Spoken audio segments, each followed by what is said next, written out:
Hi, I'm Sandy Laws, and welcome to my podcast, Journey with Jesus. I'm here with Jeremiah. And Jeremiah, how are you doing today? I'm great, Sandy. I'm excited for episode 4, even though it's not great subject matter to discuss. No, it's rough, isn't it?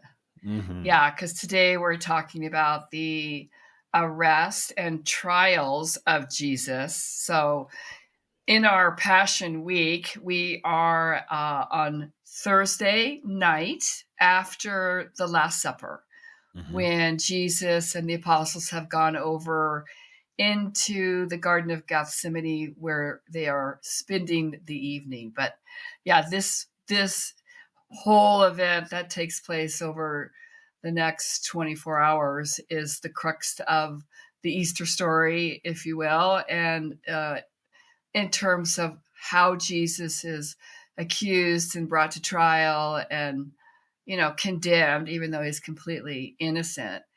And this is a hard part of the story when we see him fully ensnared with his enemies who think that they're going to do whatever they want with him to be rid of him. It's such a evil, negative thought, isn't it? Yeah, I mean, as you move through every piece of the story, you see all of the conniving, all of the politics. I mean, this feels like either a dirty political movie or a dirty mob movie at the end of the day, how these pieces are pulled together. Yeah, there is a certain mentality of everybody jumping on the bandwagon to be rid of Jesus without discernment or standing separately or as a person individually say, no, wait a minute, you know, are these accusations true? And are they actually, do we have witnesses who are credible? All the things that we might expect from a justice system, we're certainly not seeing that here, are we? No, I mean, this is tribal politics, right? Yeah, Like you have, I mean, even these characters that we're about to dig into are family members, and they're yeah, setting things up to communicate certain things to, uh, the priesthood seems to be communicating things to the Roman part of it, to the other Herod, the king part of a region. Like it is wild how it all gets set up.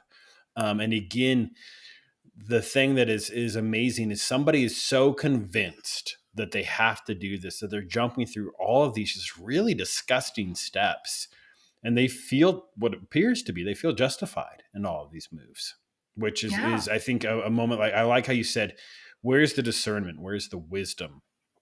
And I think the caution here is, are we still susceptible to those things?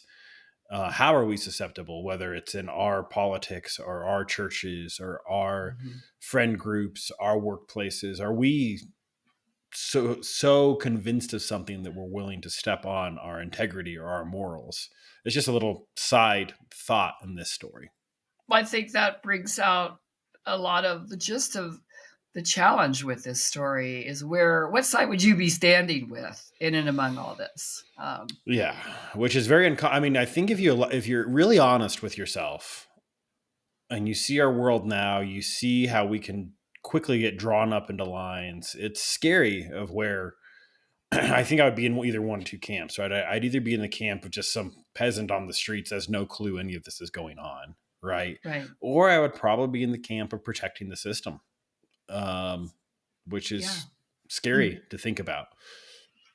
Well, the our key players in this whole narrative are the religious leaders, which is really made up of the Pharisees, the Sadducees, and the Sanhedrin, which is the high council. So Now, this walk me is through what we how those three pieces work together. well, they only work together when they're in the Sanhedrin. So in that court of law, their court of law and administrative authority for the Jewish faith, for the Jewish nation, they are their primary role is to adjudicate things, issues that come up. And it's a court that's made up of 71 different individuals, and they come from the Sadducees and the Pharisees. And it's mostly consisted of the Sadducees, though, because they have a majority always, because the Sadducees were aligned with Rome. And so Okay. Rome wants to make sure that the court in Israel is aligned with them as compared to just being purely nationalist. So you rarely have the Pharisees and the Sadducees agreeing on things because they had different religious beliefs, and we won't go into that. But they didn't necessarily like each other. Okay. But here we see them in complete agreement, Hmm. along with Herod Antipas, who is King Herod's son, as we will see as we walk through the story. So when we talk about the religious authority, that's who we're really talking about. Pharisees, Sadducees, the high court, the high priest, which at this particular time was Caiaphas, and his father-in-law had also been high priest before him. So they're at the pinnacle of the religious elite, if you will. And they're paired against Jesus, of course. And then we also have the Romans involved. And we also have the disciples in their role. So that's really our cast of characters as the story unfolds. And so we just finished up with our nice meal, all the beautiful moments there, and then we move on to this garden now. Why are they going to this garden? I think this is where they would stay if they didn't have a place to stay. Like, as we talked about it earlier, like when Jesus came on Sunday down from the Mount of Olives, traditionally he would stay in the home of Lazarus, Mary, and Martha, which was 2 miles away. So a short walk, if you will, from the old city of Jerusalem over the hill to their place in Bethany. But here we see that maybe the hour was late, maybe they were tired, and so they decide to just stay out under the stars in this beautiful wooded area filled with olive trees called Gethsemane, or the Garden of Gethsemane. And it's kind of on a sloping hillside. So there they would just make camp and sleep there, and then in the morning go back into the city. But this night is, of course, completely different. They leave the Last Supper room, walk across the Kidron Valley into the area on the Mount of Olives, and make camp there. And that's when everything that happens, the anguish, if you will, happens in this garden, which is, by the way, a really beautiful place. It's a wonderful place where you feel a sense of peace and tranquility, but not that night, for sure, not that night. So what happens is they go over to the Garden of Gethsemane, and they're tired. They just had a big meal. Undoubtedly, it's been a long day. It's been a long week, even. Everything that's transpired from when they came into the city. And they're exhausted. And Jesus says to them, I'm going to go and pray. And he prays. And he says to them, I'm going to go pray, but, don't fall asleep, essentially is what his message is. Be with me in this part of my journey. I don't want to face it alone. I need your support. And thus the request to stay awake, right? Otherwise, he might have just said, I'm going to go off to pray by myself, which he frequently did, and they could do whatever they wanted to do, including falling asleep. But here he's adamant, don't go to sleep. And he goes to pray, and this prayer he has with his Father, I mean, it's so fully human and so fully divine. What do you think about his prayer to his Father about the cup and what he's asking his Father to do? Well, I'll probably follow your thought in fully human, fully divine, right? And I think that this whole moment might display that more than we've ever seen from him, at least what's recorded of him. Most of these moments that I can think through, he's very calm. He's got his act together, whether it's the storm while he's on the ship and he's asleep. He just doesn't seem to be worried. This moment, we see quite the opposite. I mean, he's actually asking for a different outcome. And then you see the wrestle of, well, no, this is why I'm here. Even like you said, most of the time the stories communicate to us that Jesus went off alone to pray. But this time he's asking his people to be with him. Like, he's lonely, he's scared. I'm not trying to fully explain what he's feeling, but I'm just kind of guessing, right? I think of the Yeah. moments of my life where I'm under pressure, whether I'm sick or I'm something's going off at work, or you kind of want people just to be with you in Mhm. that. And I think that's a very Yeah. common human thing. And so he's having that, he's having this wrestling, but then he comes to this peace about what's going to happen. So we see Yeah. a side of him we've never seen before. I think that the request to the Father to take this cup away from him, meaning that he doesn't want to have to go through the next phase of what's going to happen, the trial, the brutality, and the crucifixion. It would be quite challenging to face that if you know that's what's going to happen. And you also know you're innocent. Mm-hmm. You don't, in no way do you deserve this. You've agreed to take it on, but in no way do you deserve it. And I can see just within him the anguish about he's asking his Father for something, which we don't see him very frequently asking for something on his behalf, like, do this for me. Normally he's asking for his people or for the benefit of those who are following him. But here he's saying, do this for me. But he quickly says, but your will be done, not mine. And I do think that we often pray for God to do things for us, to help us out or to resolve a conflict or to do something. And we frequently forget this other part of the prayer that Jesus says, but your will be done, right? Like, Mm-hmm. but do it according to your will. What is your will for me? Do it according to that will. Uh, but Jesus is faithful, loyal to the end. And when he's talking to the disciples, he's saying, don't fall into temptation. Now, that's an interesting comment. It's not just don't fall asleep, but also don't fall into temptation. Uh, I wonder why he's saying that to them.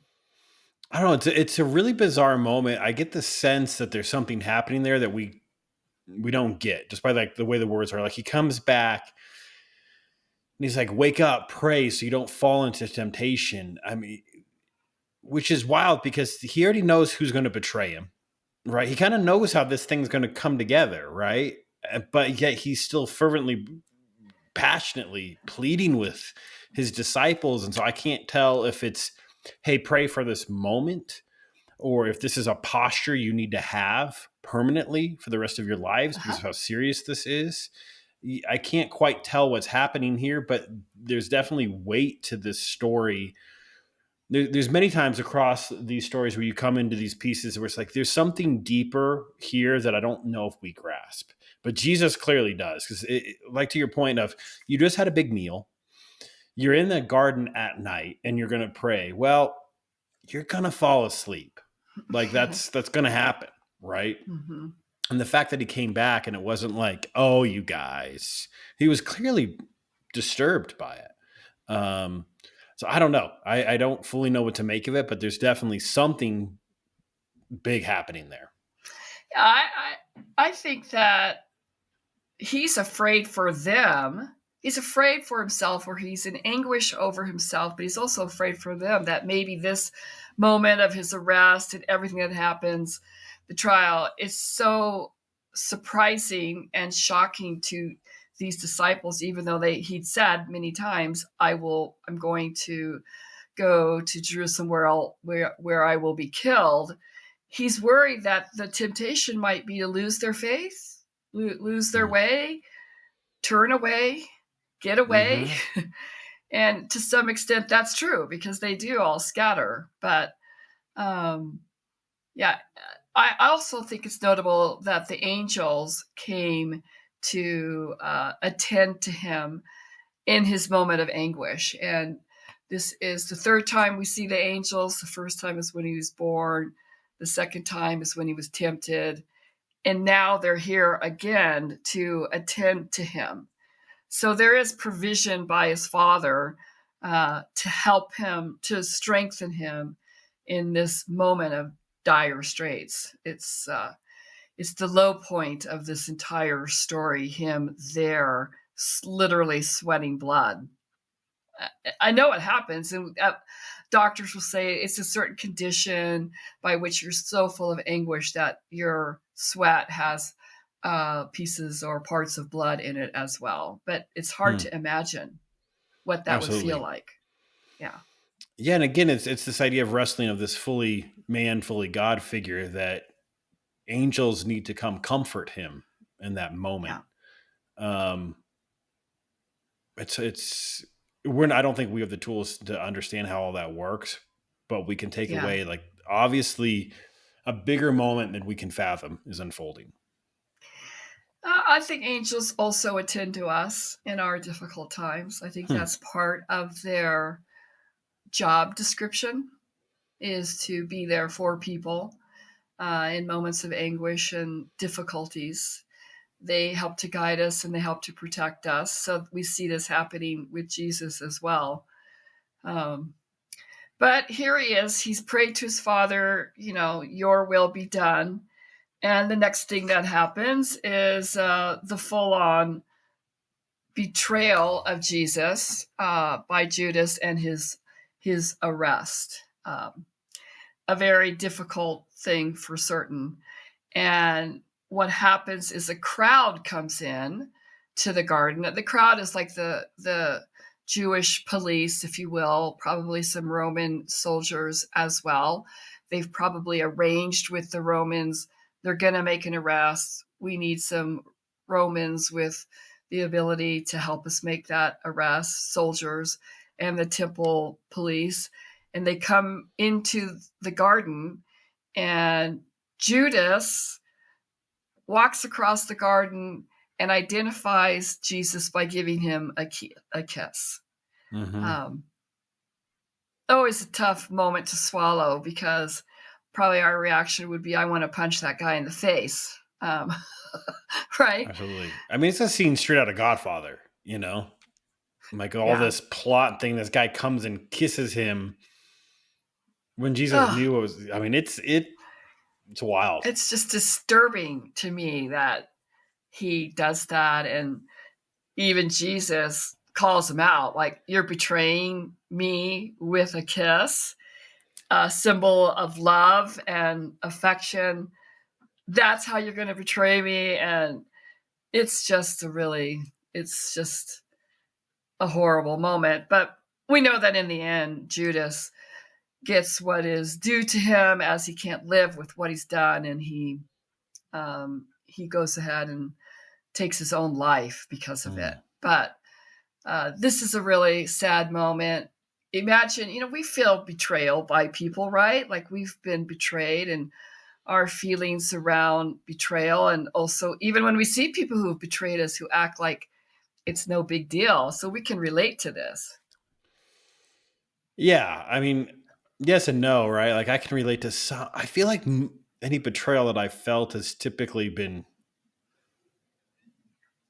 I don't know if I've ever felt anybody wanting to destroy everything about me. Like I Yeah, don't it's think I've at a ever felt different, that. it's at a little bit of a different level Yeah, for sure. this isn't some girlfriend that flirts with another guy or something, right? Like this is a person that's making money off of your death. Hey, It's like I think there's a fair amount of betrayal in business. I mean, there can be for somebody to win and lose. You're possibly created an environment by which if you betray somebody, you succeed and they fail. yeah, I haven't had anything that vicious happen to me. I Yeah. mean, I've definitely had where I screwed up or somebody screwed up or just, hey, somebody, I had this intent, they had that intent, and you go down the road a little bit and those intents clash and get Yeah. messy. But I'm trying to think of if I've ever really come to a point. I've come to crossroads where like, hey, we need to stop doing this, whatever this thing is together. But I don't know Yeah. if I've come to a point where I wanted the other side to fail or the other side wanted me Oh, to fail. No less wanted, I was actively trying to destroy me. I don't think well, I've this had that. might be this might be at a higher level than what we're talking about. Maybe in For the sure. political realm at the highest level, or in business at the very highest level. We're not in those rarefied airs, but we can Mm-mm. still feel the sting of betrayal when it happens. But what happens next is something that you have really given a lot of thought to, Mhm. and it has to do with Peter. So, Right, what right. Yeah, happens next? the Peter thing is fascinating to me because if we go back a little bit to where we're at the final supper, the last supper, Jesus tells his disciples that, hey, have you ever wanted for anything while you're with me? And they're like, of course, no, I haven't. And then he's like, well, now make sure you have essentially provisions, clothing, and food. And if you have a sword, sell a cloak and get a sword. Meaning, like, Right. you need to be ready, right? Things are about to start unfolding and happening, and you need to be prepared. Now they say, hey, we got 3 swords, I think it is. He's like, that's plenty. Don't worry about it. So now that happened, what, 6 hours before this? Some close proximity. Yes. And you have Peter, who is a simple man at the end of the day, right? Like, there's not, like, it is what it is with Peter, which I love about him. And so, mind you, he wakes up. He gets kind of yelled at by Jesus or implored to do better by Jesus, who just told him, make sure you got your sword. This cast of unwieldy characters, like clearly this cabal of evil just walked in, of Romans and palace guards and Judas, who you're going to, like you said, feel like angry about because, hey, you're one of us and you're betraying Jesus. And so Right. he goes out True. and lobs off some dude's ear, which is just weird. Like that, an ear? Like, how do you lob off it? I don't know how that works. And then Jesus is like, no, not now.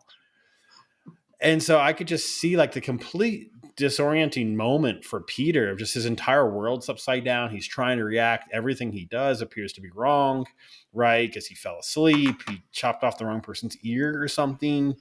Um, now I feel for Peter a lot in that moment. And also I think we can all sympathize with that of like, oh my gosh, everything's falling apart. I'm trying to do my best and I'm still just apparently screwing up. Well, it's a full on crisis, right? In that very moment. This is the crisis that they've been trying to avoid and they wanted to not happen.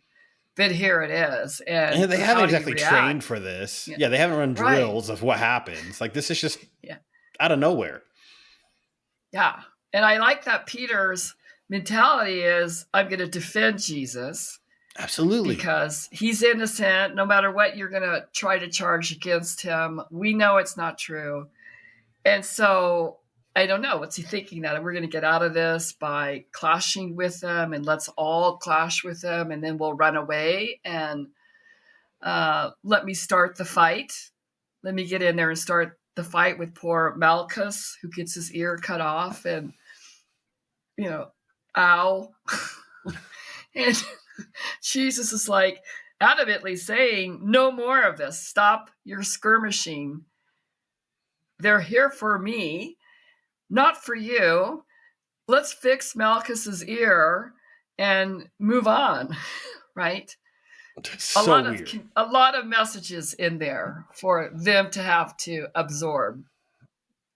Yeah, after they just woke up.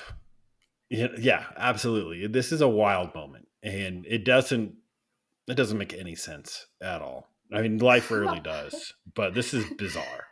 Well, okay, well, it could make sense in that they're coming for him, and he says to them, "Am I leading a rebellion that you've come here with swords and clubs?" So Mm-hmm. he's trying to decipher between what they think of him and who he really is. Like he's trying to delineate that. Like I am not a person who's advocating rebellion or violence. You've seen me preaching, you've seen me talking. So he just had to put the smackdown on Peter. So what they were worried about wasn't actually going to happen, right? Yeah, for sure. I can see that side of it. I also see like at that moment he knows the plot I would think that Jesus had to have some assumption of how they were Oh going to yeah. leverage their power against him. And they knew with that, what was the biggest fear is a leader would rise up and push back against the power structures that be. It's been tradition for that culture for a very long time, in any culture, Mhm. really. Like, you don't want to have somebody's boot over you. You want to stop it, right? You want your freedom Right. back. You want your way of life back. You don't, all the different power structures they've been under, that couldn't have been, that would have been just horrible to live that way, right? And Yes. so he had to know that they were going to manipulate that against them. So when I hear Jesus say that of, why do you have this against me? I almost feel like he's making all the people that have come there feel like, oh yeah, like, you're all pawns in this game. Like, you realize that, right? That's how I take what Jesus said there. And also, though, he knew this is how it would unfold, so he's giving them a pass of sorts. Like, Hmm. I know you came to get me. We're not going to have a skirmish here and fight it out with swords. We're going to go ahead and you come and take me, and the rest of you go away or disappear or get out of harm's way, which is exactly what they do. They just scatter. Uh, and you're wondering, like, where do they go? Like, they're so full of worry, and they're freaking out about what's going to happen with Jesus, and uh, they don't know who to turn to because Jesus has been the one. They're Mm-hmm. far from home. They're in Jerusalem. They're not in their neck of the woods. So you kind of wonder, where did they go that night? And that, we find them later together when Jesus is resurrected, but that night and the following couple of days, we don't exactly know where they went, but And we we do know see where John and Peter are, and that's it, right? well, we know that John is at the crucifixion. He's there, so he stays in Jerusalem, and we know that Peter is there at least for the first night. I think they all actually stay in Jerusalem because they're gathered together when Mary Magdalene goes to tell them that Jesus has been resurrected. But that night, where did they go? That's probably the Mm-hmm. question, is what happened that night. But we do find out where Peter went right after. Uh, he shows up, and where does he show up? Right after Jesus is arrested. Now he shows up. Is Um, it outside of Caiaphas or Annis's home or Caiaphas's home? mhm. So they're outside the house of the high priest. They're in either Anas's or Caiaphas, because the term high priest can be an acting high priest or a former high priest. And in our Okay. story, we have Annas, who was the former high priest, and Caiaphas, And they're who not is letting the him in, but then they bring him in, right? Which well, is like, well, yeah. he's in the courtyard. This is where all that action takes place, where they've kindled a fire, and they now know, the people around now know that Jesus has been arrested, and that's when they ask the question about, aren't you one of him? And this is when he denies Jesus. So not only has he cut the guy's ear off and Jesus has rebuked him, but now he's denying Jesus. How bad Well, does which he I find feel? amazing because, like, can't you just imagine the guy that got his ear cut off? It's like, wait, you did it. It's like, no, I didn't do it. What are you talking about? Like, it's again just one of those moments. I think it's hard to look back and understand what the world was like 2,000 years ago. Everything was dark and confused Mhm. and weird, and um, but it is weird that they would ask him in like, in a way, like, they were uncertain, like they were, and then he says no, and yeah, that's another weird moment. And to your point, they did let him into the courtyard, so he was outside. He's probably trying to angle to figure out where was Jesus. So I give him credit for For sure, he's following, trying and to like they follow weren't, the trail. Like, yeah, and they where'd weren't they going to let him take him? in, right? Yeah. I feel like there's a line that's like they didn't let And him John in, was there too. You're right. John was there too. So the two of them were trying to figure that out. and Sorry then about that. and there may be others. We just don't know, right? Like they could have all been there, or Yeah. none of the other ones could have been there. We know Judas wasn't, and so that we have what, 9 unaccounted for. Um, But yeah, so he goes in. He's first, if I remember right, how the story goes, he's first not let in. Probably is like, that's the dude that cuts people's ears off. Don't let him in. Then he gets let in, but Mhm. then he denies it. So he's under this path of disorientation for Oh, a yeah. while. Like, Yeah. you know, I mean, in Uh, very relatable moment. for obvious reasons that we can give him a pass for not fully understanding what was going to unfold, but yeah, they're no longer in the picture in our story. The disciples are no longer with him, so now he's on his own, right? He's Yeah, and walk me through this part. 'Cause I think that this is one of those moments in the way we've learned scripture that we combine a lot of these pieces, but there's actually like 6 movements here that unfolds, right? Well, walk me yeah, through that because I always get this jumbled. everybody does. And it's for good reason because you've got all these pieces and parts, people who have to uh, do things in a certain way, in a certain order, in order to achieve their goal. Their goal is to have Rome declare him to be a threat to the Roman Empire, in which case he would be crucified. But to do that, uh, they have to bring together their own. They have to step into their own legal system and work through the Jewish legal system to move it forward so that it becomes also a Roman issue. And the Jewish legal system requires that for somebody to be um, accused of something, there must be a court of law brought together. So Jesus is arrested in the garden. He's brought to the home of Annas, and he's a former high priest. As I said, he is Caiaphas, who is the acting high priest, father-in-law. They take him to Annas's house. This is Thursday night, and remember that Caiaphas is the one who said that it would be better for one man to die Mm-hmm. than for them to lose everything they have. So we could just picture they have him now in their grasp and they're interrogating and talking to him.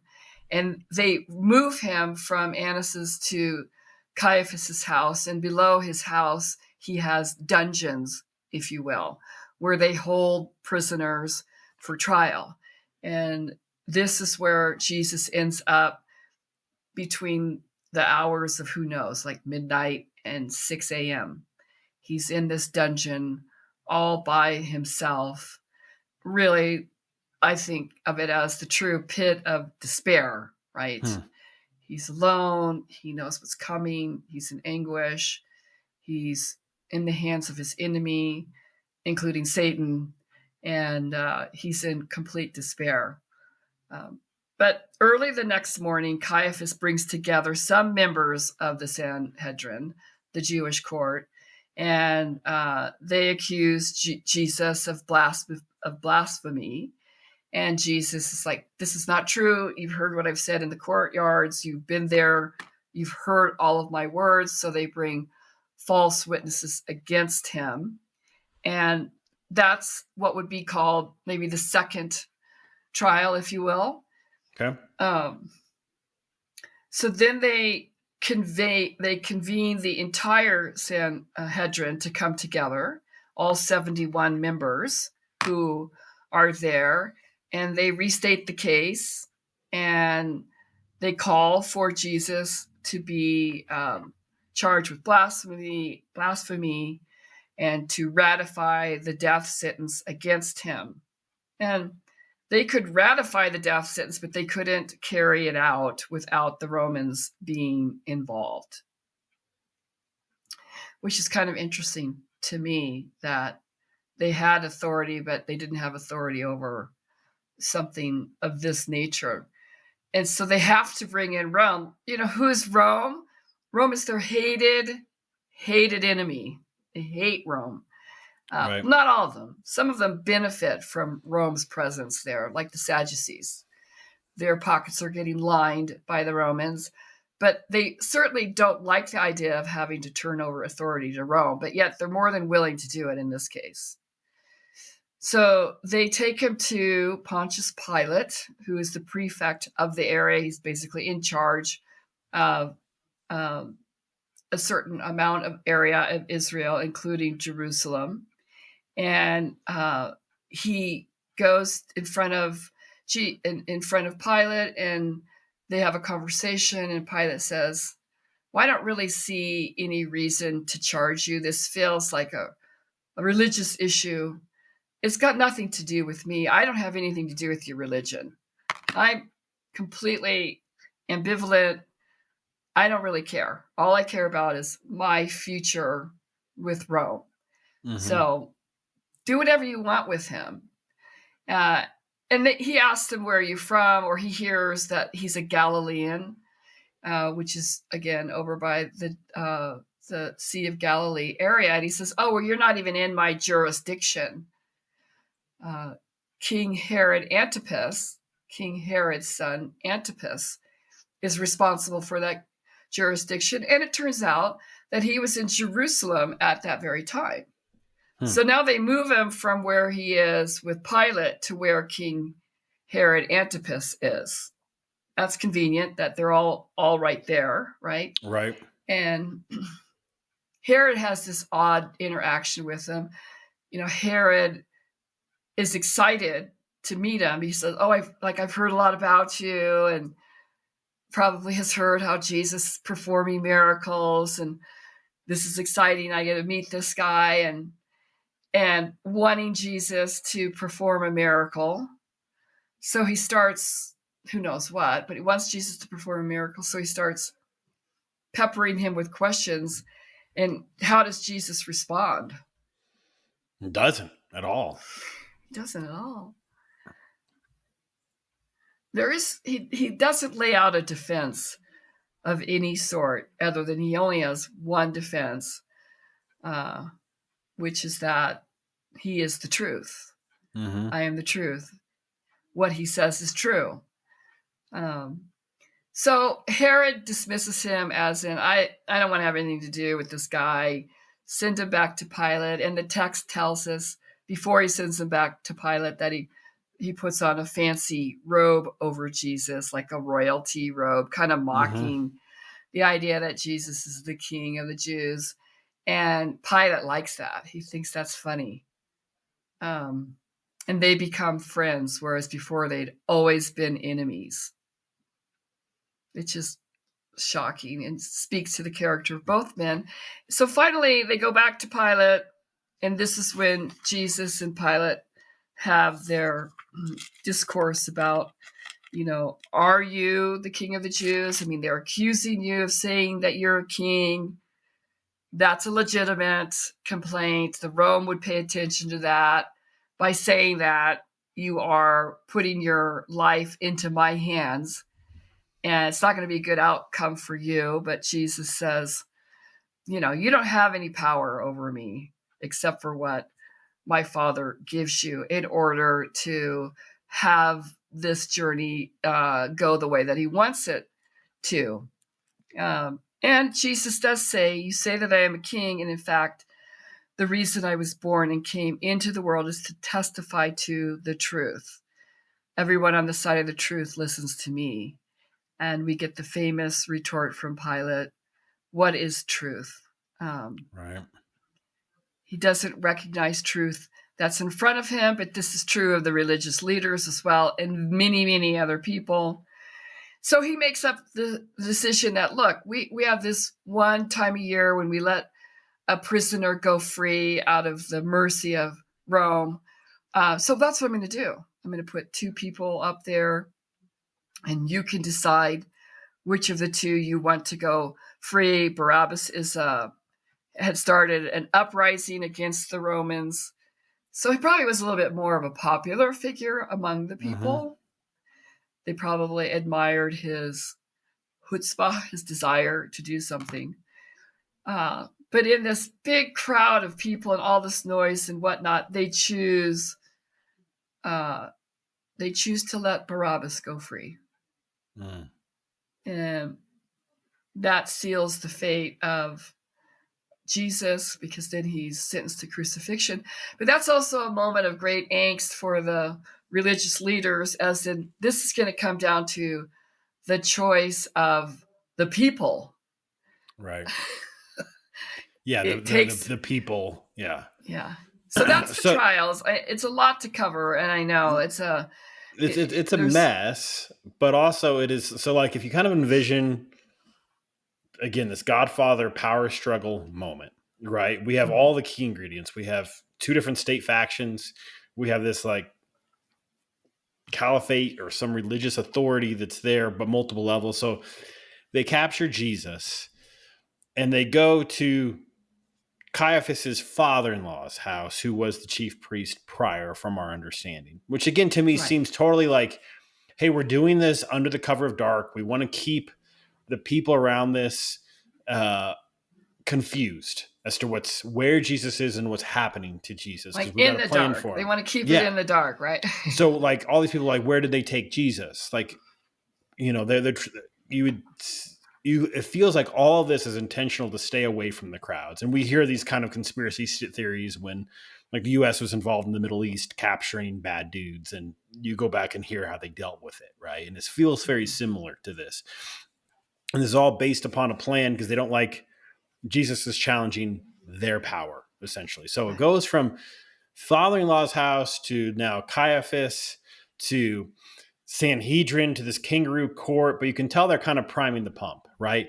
Hey, let's get a Right. few of us together. We can't get everybody together, but let's get this. Oh, by the way, you need to get us some witnesses to testify, right? These witnesses appear. Are they bribed? Are they forced? What are they given to test to make this stuff up, right? We don't know the back deals going on.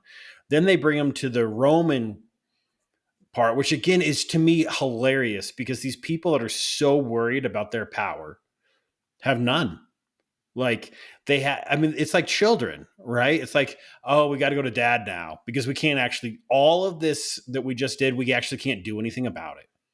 So they go drop Yeah. him off at Pilate, and Pilate's like, I don't want this mess. This is Yeah. ridiculous, right? So then he's like, well, maybe there's this guy, again, that like they were enemies. So maybe he's like, well, I'm gonna go make this guy deal with this thing because you're from there. Yeah. Right. Right. This guy, there's this, weird line of he's excited to meet Jesus because he's treating him as like a circus sideshow. Right. Right. And then when he doesn't deliver or whatever, he dresses him up as a circus sideshow and sends it back, which again, Pilate thinks is hilarious, apparently. And then Pilate's still like, he's still not giving in to the Sanhedrin. He's still not giving into this process. He's like, I don't know what to do. I don't find anything. And then, this whole truth thing, which is so poignant, so relatable of what is truth. Because even today, Right. right after all this knowledge and this history we've been going through, like, what is truth? Like it feels more elusive than what it should be, and it frustrates us, right? So I think at that moment, like Pilate, I don't know, is he dismissive towards Jesus, or is it like that frustrating thing? Like, look, I've been like every other human searching for truth my whole life, and it's not as easy to come by. And you're just standing here telling me your truth. Like, I don't know what that means, guy. Like, whatever. Well, I still don't know if I want to kill you. Because again, everybody's kind of advocating their responsibility in this thing. I don't know if I want to kill you. So then he's like, well, I guess these guys want me to kill you. I'll put you between this and this guy. And I can't tell if he's putting them between him and Barabbas because he knows they're going to pick Barabbas, or if he's hoping he can just kind of settle this thing and not have to deal with it. I can't tell there. But then after all the manipulating, all of the planning, all of this cloak and dagger behind the scenes stuff, none of the Sanhedrin's plan works. And it comes down to the crowd that just welcomed Jesus a week before, right? Or you Right. have to think there's some common figures in there. And Mm-hmm. now does the crowd decide, or does the 71 members or whomever the power, because all of a sudden if your chief priest is chanting something, you're going to go with him. Right. Yeah. So do they finally just use their last tool of persuasion to get the deal done the way they want it done? And embarks on like, this is, again, I keep saying this, but like, this is straight out of Godfather. Like, this is humans I'm gonna have to being, go back and watch The Godfather, obviously. yeah, yeah. Like, Well, I don't know. It's kind of a dark movie. I don't know. People love it. I got really oh depressed. yeah. Um, And Well, this is so, depressing too, right? It's the right, I same. think like whenever you encounter the depravity of humanity, of Mhm. again, these people are holding on to this so tightly, of all these levels of controls, all the meetings they've had about Jesus, but still at the end of the day, they have no power to do anything. They have to deliver him to Pilate, which I think that metaphor in and of itself is incredibly powerful to all of us, of what do we care about? How much are we working towards things? And we still have so little power over any outcome that we're just kind of kids hanging out.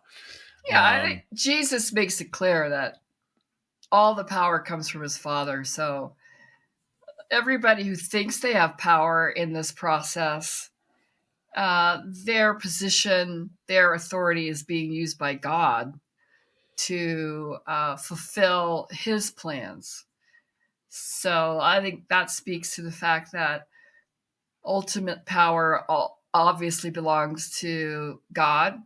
And regardless of how much power we think we have, it's nothing compared to the power that he has. And even people who are evil, he uses them for his purposes.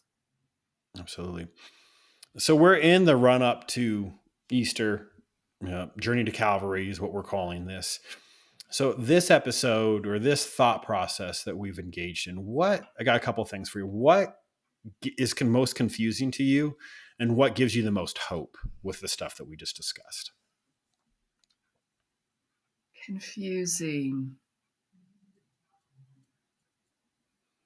Well, I don't feel confused by the process, but I feel confused by how the religious authorities didn't seem to want to take a step back and take the time to really try to understand Jesus. They claim to be highly righteous people. They claim to be highly religious people who know they know God's law, and they try to enact it in everything they do and carry out the justice of God. But they didn't show any of that behavior to Jesus. Mm-hmm. So everything they claim to stand for gets thrown out the window when they have an agenda, which the agenda was to get somebody who was threatening their way of life. So sadly, I think, well, this just repeats itself over and over and over in history. And Mm-hmm. we really, we can't rely on justice or righteous judgment to happen outside of God. That's what I think. Hmm. So what gives you the most hope out of all this? Well, it's obviously the line that Jesus says, "You don't really have any power. This is all Hmm. happening because it's meant to." And the hope there is that because he knows and he's stepping into it, which is not an easy thing to do, he is the great defender. He is the one who's going to do what is necessary to provide us with redemption and everlasting life. Um, and it's one thing for somebody to do it if they feel strongly. It's another thing for somebody to do it who is 100% innocent. Like he never did anything that they charged him with, and yet he takes the fall for it. And he doesn't mount a defense. He's not yelling and saying, "Oh, here, let's bring in people who could advocate for me. Let's bring Mm-hmm. in my own witnesses. Let's talk about what the Pharisees did wrong." No, he's like, "I have to walk through this." Maybe he's thinking, "I just want to walk through it with as little commotion as possible." Does that make sense? Hmm. I'm just not going to say anything. Yeah, I haven't thought about it that I'm way, going to but say, you could easily take that away from the way the story's told. he says some very key things like, but he knows they're having none of it. He Mm-hmm. knows their Mm-hmm. mind is already made up. So what's the point? Hmm. I don't know. How about you? What do you see as the Yeah, the thing that's most confusion. confusing? The confusion to me comes in the story of all things in history. You kind of look at, you're like, really? How did that lead to that? right? How did a bunch of people that had been studying the Torah, like trying to, you think at some point in their lives, trying to really better themselves, trying to really connect with their creator, get so far off track so quickly. And now we also know fully it's humans are flawed. We like power. We like control, right? Everybody from Christians to any other belief system falls victim to those pieces, right? Mm-hmm. And I think the thing that gives me hope, again, is the character of Peter. Here's this just kind of bumbling good guy who's maybe not that bright, but I love his character arc through scripture, that we all kind of get a laugh at him, but I also think we all really relate to this guy of, he's the one that's like poking John. Hey, Jesus likes you. Who is he? Who's his favorite? Who does he like? Like he's probing that, which is just such a junior high thing to do. That's hilarious. And then his passion to like, well, don't wash just my feet, but my whole body. And just like, calm down, hold on. That's not what we're doing here. But still the love that Jesus displays for him in that moment. Mm-hmm. Then to Mr. Sword Guy, to he follows Jesus. Like, again, we don't have record of anybody else except for John following him. He works his way in, but then he gets scared. Then he kind of does something very dishonorable, and then he gets to deal with it. And then he goes back to fishing, and Jesus encounters him after all of this, right? Gosh, I love that story. Him. Yeah, I love that story because it's, in ways, it's my story, right? Here's somebody that sometimes has good intent and sometimes is an idiot and sometimes tries to do the right thing in the wrong moment and sometimes does the wrong thing at the right moment. And Jesus has a deep love for him. And that's makes me happy to think about that. Yeah, I love how he cares for his own. And we should also point out that there were members of the religious authorities that believed in Jesus. It wasn't one just a homogeneous mob of people who 100% were against Jesus. There were people who found his words to be the truth and recognized the truth and became followers of his. And so, but even today, there are all kinds of people, including those people who would very much like to crucify Jesus and remove him from society, remove him from the world, because they don't like his message, they don't like his power, they don't like his authority, and they want to have the authority. It's just the same story since the Garden of Eden. Absolutely. But I do think that this confusing, chaotic crisis situation leads to what is a horrible thing that happens to Jesus. But then the hope lies in the resurrection, right? Without the resurrection, the story is just one big, sad story of execution. Right. Charging an innocent man and executing him.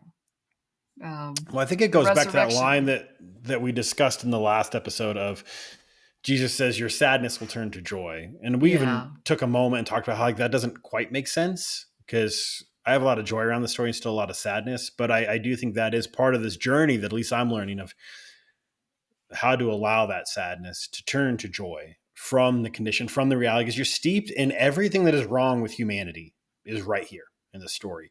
Again, that's manipulation so and true. lying and murder, everything against the one person that deserved none of it. Ultimately, they kill him. Awful. And but yet the story was for those people, as you just brought up. I brought up Peter, but you brought up the Sanhedrin. You brought up, like, not everybody was against it. Some people may have just not had the gumption to speak up at that moment, right? Which, again, I get it.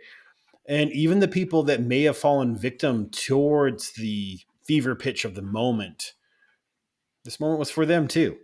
Like that's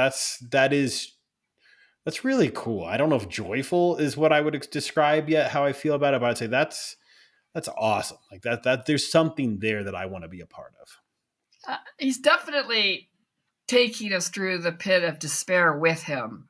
Mm-hmm. We're with him in that pit. We're with him in this injustice that happens to him, and we're horrified by what happens next. But that does make it all the sweeter when he appears to Mary and, I'm alive. And I Absolutely. can't wait to get to that part. And we're going to talk about that next week as we conclude our 5-part series. I've got that accurate this time. Next time we talk about the crucifixion and the resurrection. And then we have an awesome little bonus section where we talk to our friend Shimon Zimmer again Mm-hmm. to walk us through some of these sites of where things happen. So I always think it's important to visualize in your mind's eye the physical settings of where things happen in the Bible. So it's not some abstract thought, but you can sort of picture how that might have actually unfolded the way it did. But Absolutely. today was a difficult one, but I think we found the beauty in it, right? Absolutely. Absolutely. Well, I'm super excited to wrap this up, and really excited for the Shimon episode again. Like the as you've talked about, I've got to experience of being able to put these little pieces in the proper places, whether it's this map or this That's true. picture or this understanding, has made the story more understandable and digestible, and then I think more impactful to me. Well, that's the hope, is that we can be with him in the journey and see how it unfolded, so it's not a mystery. Some of the mystery is cleared up in our minds and in our hearts. That's the goal. So I'm glad to hear that. Absolutely. Perfect. Okay. Well, Well, as thanks a always, lot, thanks for your Jeremiah. time. Yeah, and look forward to our next time together. Awesome. Take Take care, care. Sandy.